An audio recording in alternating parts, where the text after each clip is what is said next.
It's fun to have all those dates and all those celebrations because the different churches, they add diversity and richness to the church. Each church celebrates in its own way and holds its own events like Christmas choirs.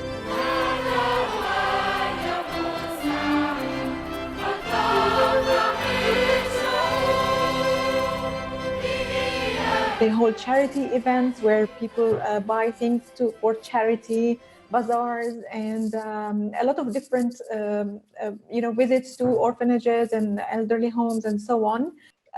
We don't know exactly if all this will happen with COVID-19 now that the churches are a little bit limited on the number of people that could attend services and masses.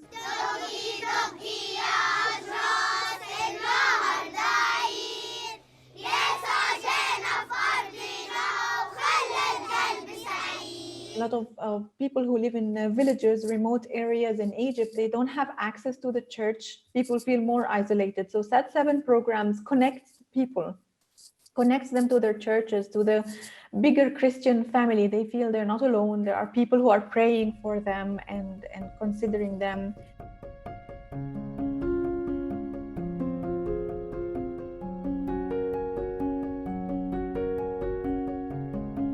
If you are from an Armenian or Assyrian background, which are very small minorities in the country, you are recognized by the authorities as being culturally Christian, and so you are free to practice your faith within certain boundaries.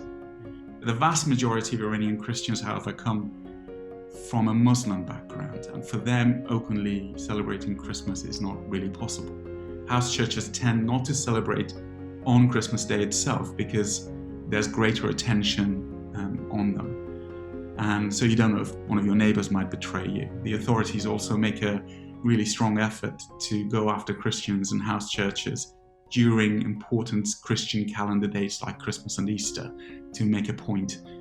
So any celebrations have to be done quietly. If there's any singing, it's really barely a whisper, and the doors are often stuffed with blankets to make sure that very little sound gets out. But the great thing is, Iranians are really attracted by Christmas because it celebrates joy and light, something that's been really lacking in the experience of Iranians inside the country. They love Christmas